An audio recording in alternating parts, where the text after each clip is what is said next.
So we're starting. This is my first podcast I'm going to be doing coming month, if possible, coming years. This is my first guest, Brian. You, right? You. Yes. So he's my partner. We play piano. We do mainly chamber music, four hands piano, and we've been doing this for how long? Over a year? Well, over I think a year. more than that though. Closer to 2 years, maybe? I met you when I was in 2016, I think. Could be that long. Yeah, then I resigned from the current job that I was working with. That's where we met, was at the music school. Okay, so yeah, probably like 1.5 to 2 years we're working together, and we have a couple concerts coming up, and right now we're just sharing ideas, what we can say. Brian, what do you think about classical music? What do you think? What is classical music for you? I sometimes ask myself that question. I sometimes ask my students, Yeah. what do they think it is? I don't think you can define it precisely. Sometimes I think it's the type of music where you sit quietly and listen. Mm. Of course, you can listen to classical music on your iPod while you're in a loud train or something. Yeah. Seeing the train go by there. How for you as a classical musician yourself, do you find that is very well received in the community, or it's very hard to understand, or it's very hard to sell inside the music industry? As far as the community goes, I do think most people have a sort of will respect you when you say you're a classical musician, but it's not what people will say is their favorite type of music. Yeah, it's kind of weird because I have the same experience every time that I start speaking with people and they bring up the classical music topic. They see you as a serious musician, but then they don't go to classical music concert. They don't really listen to classical music, because that's one of the things that I've been encounter. Brian, you teach. How long have you been teaching? Almost 11 years at a music school where we met, and also privately. Yeah. And you went to what? Ohio to do your bachelor degree, I think? I went to Iowa. Iowa, yes. Cornell College, which is a small college in Iowa. Mm. And then after you finished your bachelor degree, you came back to New York, which is where Man, New York City. It can be good for musicians, huh? Don't get me wrong. It can be good for musicians, for those folks that are outside of New York City. What can you say? I mean, how easy it is to be a classical musician in this big city? It's easier, it's good, it's hard. I guess I don't really have anything to compare it to, but there's a lot of people and opportunities in New York, but it's also. You know what's crazy? Every time that I try to apply for a job, there's a lot of Jersey schools, right, looking for teachers, man, and the rates are kind of high too, right? It's like between the $35 and the $40 per hour. And every time that I go to see I'm seeking for a job here in New York City, the rate is a little bit lower. Why do you think that? I don't know. No, it's one of the weird things. I was speaking with a friend of mine. It would be the opposite. Yeah. So more competition. Would you think that it's the opposite? Oh, here in New York City you have more money, but then you don't have the highest rates schools for pay. We're talking about pay, but then when you see these New Jersey schools, they pay more. I don't know why is that. Maybe it's more of a urban, suburban sort of Yeah. thing. So in the suburbs, it's less densely populated. Yeah. I told you about this story that I used to work for in Union Square in Jersey, right? Selling phones. Did I tell you the story? I forget. Go on. Yeah. So basically, I started in Jersey because I was looking for a job, and job was to sell phones, right? Diesel vinyl phones and stuff like that. And It was good though because every time that it was mainly rated by commission. You sell one phone, it's $10. If you sell 10 phones, you get $100, and so on and so forth. So basically, $10 per phone. So it was good. I mean, you do build some confidence because you have to approach a lot of people, so you build some confidence. That's good. But then, man, I had to pay for that fare pass. You know, every time that I go to Jersey, I have to pay for the train. I didn't like that at all. You're taking the path? Or? Yes, I was taking the path, and I don't remember how much was it. I think it was $2.75 or something like that. It's not that much more than the subway, I think.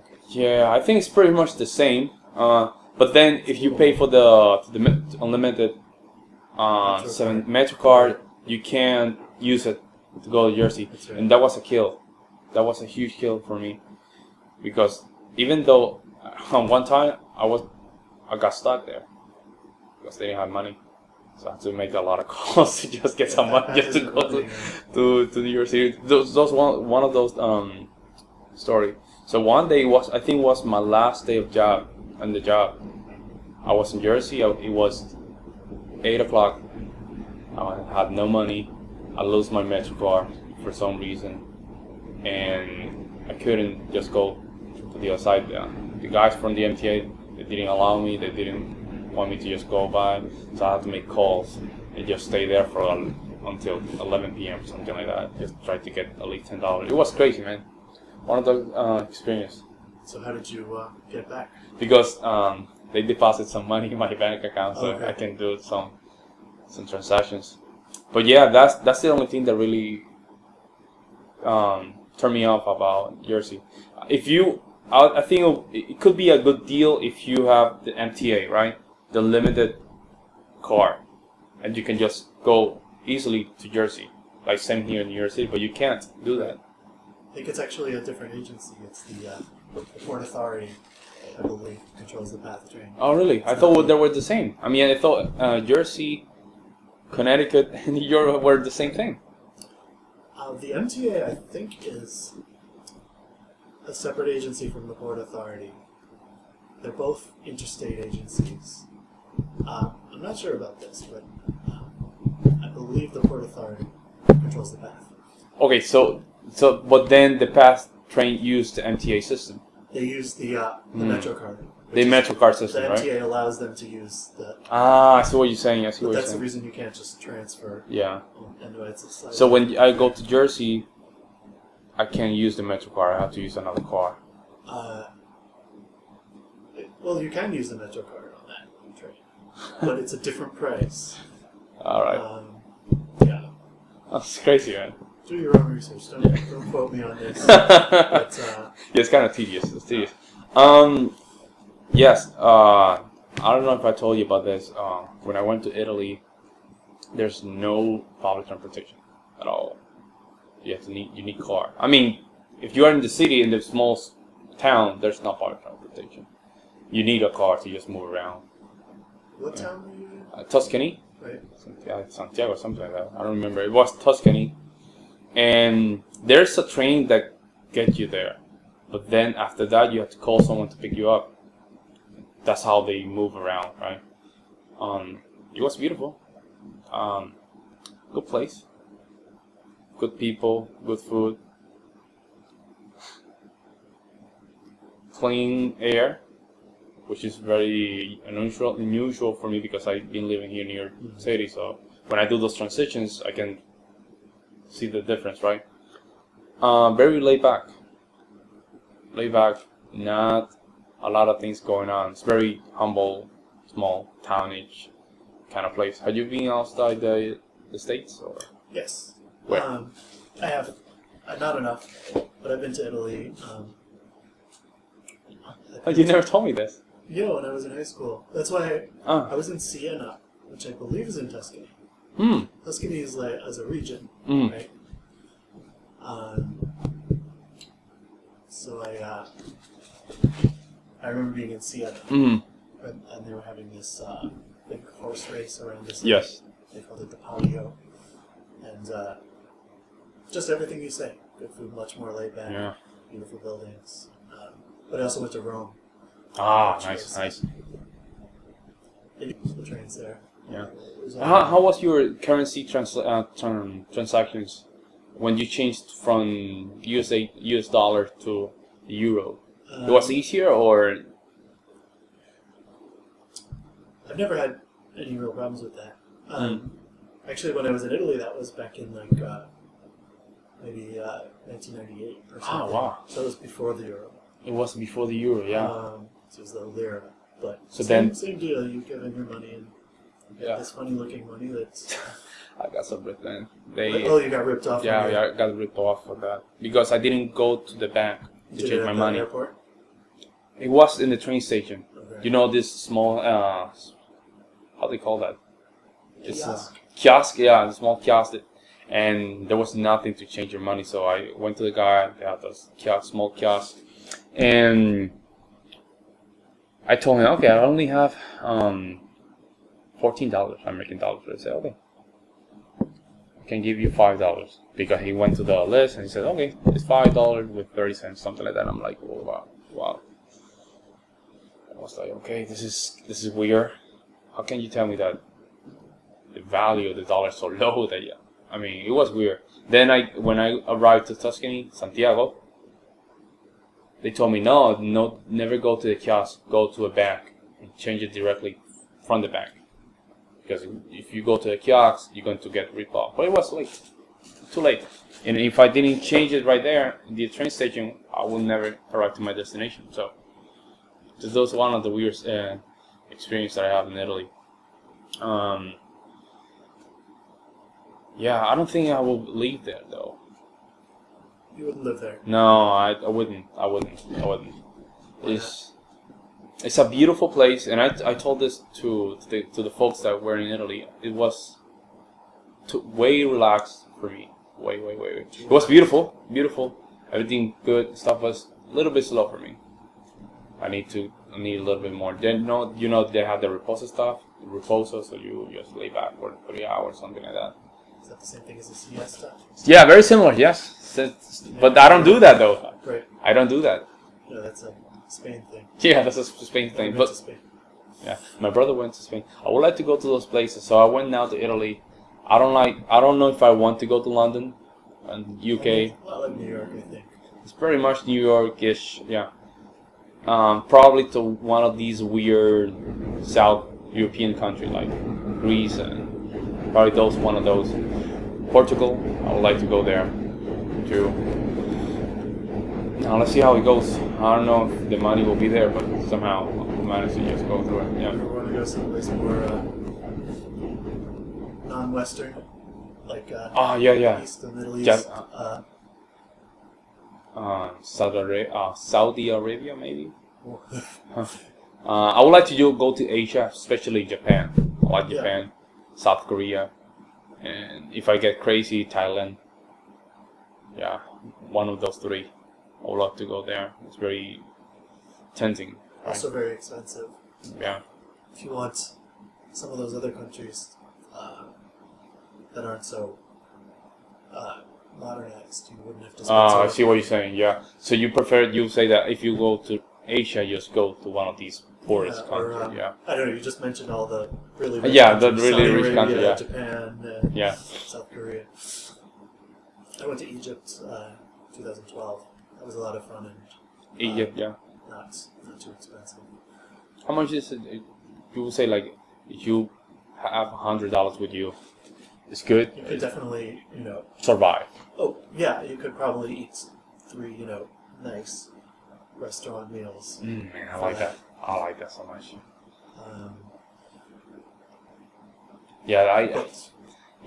One of Nobody these. speaks English. Like, a little bit. But no one speaks English there in Egypt. I mean, some people do, but it's not like Italy where everybody mostly. Yeah, mostly. You know what's weird? People will just start speaking Italian. I wouldn't even understand anything.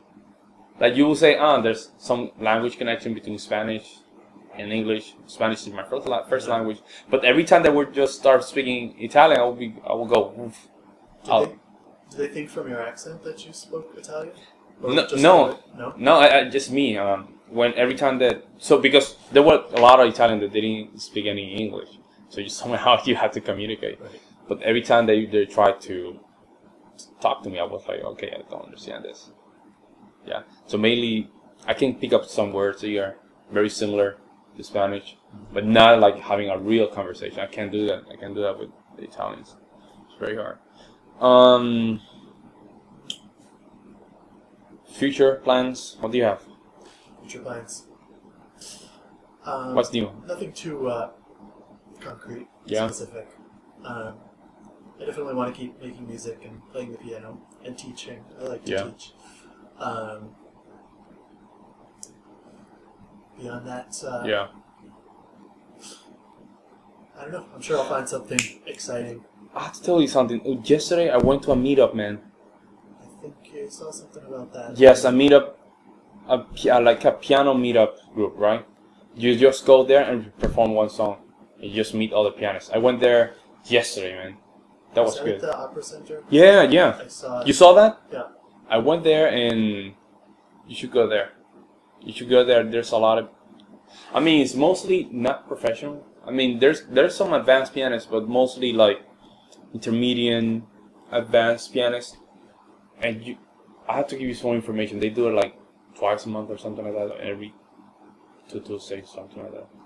So yeah, you hold a piano meetup and you just go there and play a song. Yeah, and I think it's good for those small meetups.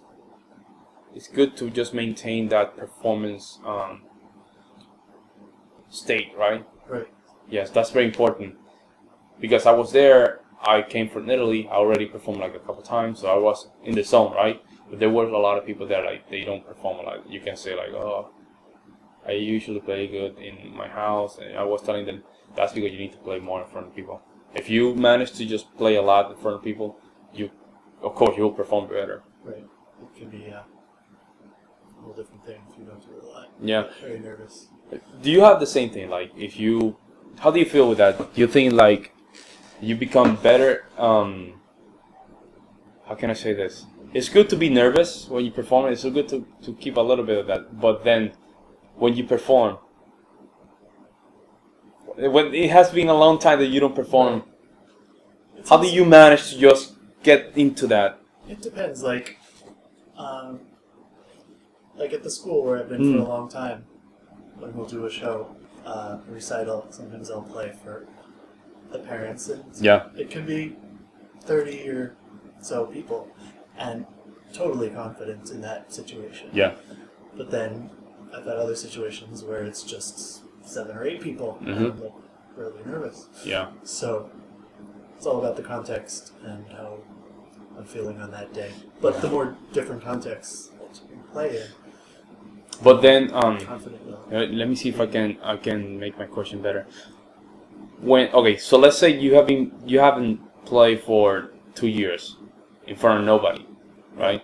And then you want to get back on in the game of performance, right? You want to perform more. You want to play more live music. How do you deal with that? How do you? You just have to do it. You just have to get experience. Yeah, there's no other way. Different situations. Yeah. For me, I've been playing around. There was a time that I was inactive for a year, but then I was playing for a church.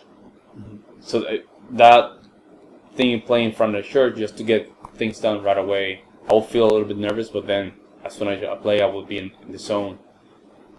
But then there's people that they haven't played for years, 3, 4 years, and they're great musicians. So getting to that transition of perform again, I don't know, man. I don't know. You have to just put yourself there and just. Yeah, that sort of describes me. What you're saying. Okay, now it's much better. Yeah, that's much better. There we go. Okay, Brian. So, yeah, man. So, just to remind the guys that we have an upcoming concert where. It's in Manhattan. Manhattan, 244, 244 studio. It's West Shelter. Street. So Actually, Shelter I have Studio. the, You have it there? I have the ad right here. Yeah. It's shelter. Oh man, let me see it. Oh man, look at this. Look at that. Man, it looks great. So it's going to be at Shelter Studio. Chetler Studio. Yeah, that's good. 244 West 54th W, right? Yes. 12th floor. Yeah. So just go there, go to the 12th floor. We're going to play forehand music. Piano forehands. Got that right? And just ask for the front guard downstairs. Yes, just ask him and he will tell you, okay, it's going to be in the 12th floor. Oh, just go to the 12th floor, yeah. Yeah, 12th floor. Hey, alright, I think we're going to finish the thing. Alright? Alright. Thanks for having me. No worries, man.